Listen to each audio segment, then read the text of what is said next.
In this show, should we be showcasing your setups? What is the neural engine for? What is that 12-core iMac chip? How far can core count take the M1 Apple Watch SE2 in the spring? Where do we source our music from? Universal control and Apple's gaming future. I'm iCaveDavid and I simplify Apple so that everything just works for you, and if you want the latest Apple news, leaks and rumours every weekday at 1300 UTC, like the video, subscribe to the channel, and ring my bell. And the first question today comes from Gaylord Focker. Would you consider adding an Apple setup segment? Also, in the spring, do you think there will be a Pro Mac Mini, iMac Pro, or both? Okay, let's do the spring event stuff first. I think we're probably going to get the higher level Mac Mini and a bigger iMac. I don't know if it's going to be called the iMac Pro or if that will come later in the year. Maybe they'll do iMac Pro and Mac Pro together with the Duo and the quad core chips, but we will see. And I don't mean quad core, of course, I mean quad SoC. But you were asking about Mac setups. We have done it a little bit in the past. It just means people need to submit them to me. So if you want to do that, hit me up on Twitter. You can DM me with your images and your setup details. iCaveDave, you can find me over there. And yeah, I'd love to feature some people's setups. That would be awesome. Next up, Armin Dressler asks, iCaveAnswers, what benefits would faster neural engines bring to notebooks and desktops? The A15's ANE performance is up to 40% faster than the A14, so M2 might also get the faster engine. What's it good for? Would the Mac Pro or iMac Pro make use of multiple ANEs, as the second ANE on M1 Max seems to be deactivated? And yes, there's definitely been talk of this second ANE on the Mac's chips. It's right down at the bottom of the chip, basically underneath where the chip gets cut to go to the Pro version. You've got the extra GPUs, and also there is what appears to be another neural engine. Now, I don't think that's been confirmed by anyone, because I don't think it's easy to confirm it without having it active, I guess. But it looks very much like the chip matches up with what we have in the other Apple neural engine. So it does make sense. What the extra ANE would be able to do, or the faster ANE Apple neural engine, is better processing for images, for computational photography. All that kind of stuff runs through the ANE, so it would be able to do a much better job with the webcam, potentially with computational video going through that, doing the background blurs, being able to do things like in Final Cut Pro, you can let the AI kind of decide which parts of the video to crop. If you're doing a vertical version, it will basically intelligently crop from that, and it will work all that out using ANE. There's also a lot of machine learning stuff that can be done with data, and that's the kind of stuff. So basically, if you're trying to do brute force modeling and things like that, I think that can also be enhanced with ANEs. I'm not 100% sure, because I'm not the kind of person that deals with this stuff, but if you know more about it than me, let me know down in the comments and we can clarify it. Marcin Kowalczyk asks, iCaveAnswers, iSecretAnswers, is it possible that the M1 Maxer is not a real platform, but rather an internal testing tool, and a public-facing version will be the M1 Turbo 2x M1 Max plus interconnect fabric?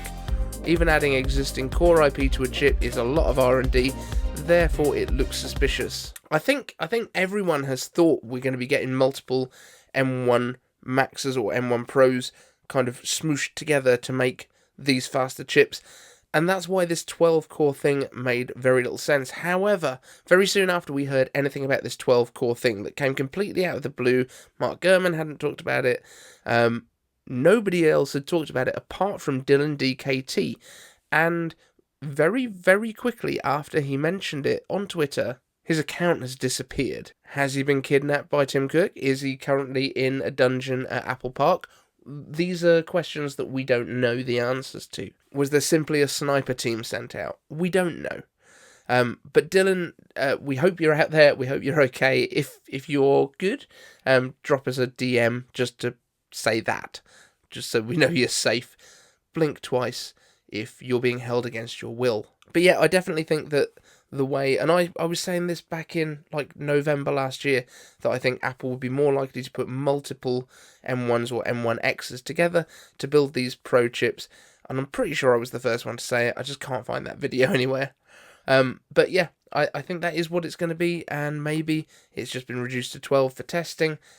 Who knows? We'll find out at some point. It won't be that long. Team Kinetics asks iCaveAnswers, can Apple continue to increase the power of their SoCs by increasing core count?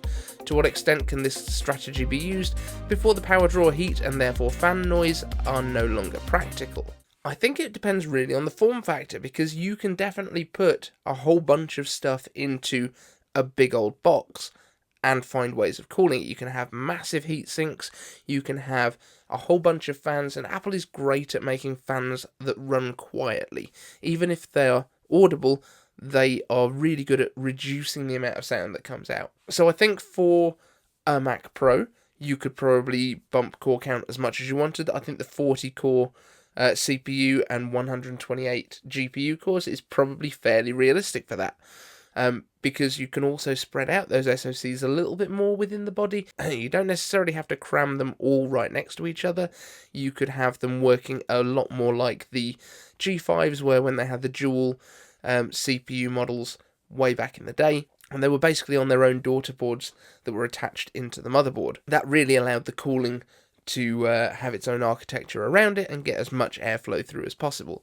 Now you can always as well water cool these things, which does mean that you can make it, again, a lot quieter. Which way Apple's going to go with this, I do not know, but if we're talking about the individual cores, remember as well, when we go to different processors, like when we move to a 3nm process from the 5nm, you're, I think, dropping about 40% of power consumption, which also then means that's 40% less heat to dissipate too. So I think there's only so far that can be gone on the 5nm process that we're on right now, but once we go to 3, again, we kind of get a bit of a reset, and Apple gets a bit more headroom to put more stuff in there. Next up, John Malkin asks, iCaveAnswers, could Apple release the Apple Watch SE2 and Apple Watch 8's new design in the March-April 2022 event? The range would include the SE replacing the 3, SE2, 7 at a lower cost, and the 8.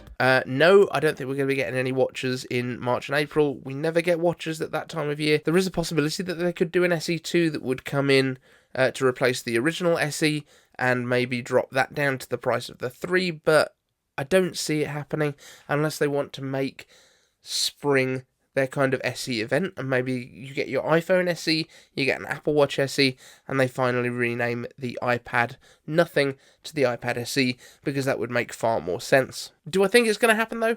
I don't, I'm afraid. Team Kinetics asks, iCaveAnswers, where do you source your music for YouTube? You previously mentioned GarageBand. Do you make your own music, have it created, or source royalty-free tunes? Everything I use on the show, I made.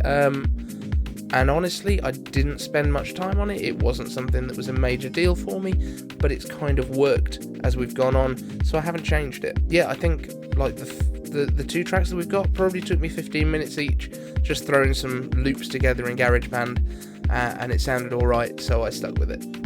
There's no real skill involved, just kind of worked. Alina asks, iCaveAnswers, is Apple's Universal Control not the same as Logitech's Flow feature, but only for Apple devices? If so, this doesn't seem that revolutionary. Honestly, I don't know what Logitech's Flow is, but I would guess that the difference is, like with most stuff from Apple, Apple's one just works. You don't have to install anything, you don't have to use specific hardware, you just have to have compatible Apple stuff that you already own, and you just use it. You don't have to enable it in settings, you don't have to install anything extra.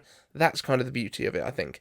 And the fact that you can do multiple Macs plus an iPad or a couple of iPads, I think. It just seems like Apple's kind of nailed the usability on it, and everyone that's used it says it's basically magic. And Vicious Dave for Life says, so, do you agree with the rumours that Apple is going to try the gaming business with a console again? And honestly, I haven't seen any rumours for this, Dave. The only thing that I think you might be referring to would be the headset, which is what we're hearing is actually going to be Apple's gaming play. It doesn't look like they're going to use this more of a metaverse type thing. It looks like it's very much going to be more along the lines of specific immersions for different experiences, like gaming, like communication, rather than being something that you spend your whole day in. It does sound like the hardware is going to be pretty badass. It sounds like it's also going to be very expensive, and the chip inside is apparently going to be at least, if not more powerful than M1. So I'm guessing M2, because they haven't said like up there with the M1 Pro or M1 Max. So I'm guessing it's going to be an M2, which will be a little bit more efficient. That will help with the battery life and the weight and all that sort of stuff. So yeah, I think that's going to be our next big play for gaming from Apple. It's probably going to be the VR game, but we'll see. We'll see, and I just hope they've got some decent software ready to support it. So thank you all so much for being here. If you've got a question to ask, hashtag iCaveAnswers down in the comments section. I will get to your question as soon as I can. Thank you to the Patreons, and we will see you in the next one.